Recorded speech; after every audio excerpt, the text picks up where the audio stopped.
ఇక్కడ ఒక కీలకమైనటువంటి అంశం ఏంటంటే చంద్రబాబు గారు ఒకవైపున చెప్తున్నారు. అటు రేవంత్ గారు ఇంకో వైపున చెప్తున్నారు. ఇక్కడ లోకేష్ గారు చెప్తున్నారు. వేరే దేశాల భాషలు నేర్పిద్దాం. అక్కడి నుంచి అక్కడికి ఉద్యోగాలకి మనోళ్ళు మంచిది సంపాదించుకోవాలి. నిన్న రేవంత్ రెడ్డి చెప్తున్నారు. German, Japanese, South Korea languages నేర్పితే బేసిక్ స్కిల్స్ ఉంటే చాలు, ₹2,00,000 నెలకి సంపాదించుకోవచ్చు అన్నటువంటి. ఇంతకీ వీళ్ళు మన రాష్ట్రాలకే ముఖ్యమంత్రులు కదా! మన దేశంలో ఉపాధి అవకాశాలు పెంచేందుకు ప్రోత్సహించాలా? వేరే దేశాలకు పంపించాలి ఇక్కడ ఉన్నటువంటి యువతరాన్ని? వాడు వ్యక్తిగతంగా లబ్ధి పొందుతాడు, బాగానే ఉంది ఆ లాంగ్వేజ్ నేర్చుకునేది.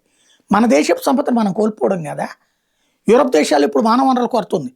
మనకి ఇప్పటికే పనులు చేయడానికి మనుషులు దొరకట్లా. 4 రోజుల పైకి ఉద్యోగాలు చేయడానికి కూడా మనుషులు దొరకని పరిస్థితి తెచ్చుకుందామా? వాళ్ళు చదువుకుని వాళ్ళు ఏదన్నా జాబులు వాటికి వెళ్తానంటే ఓకే.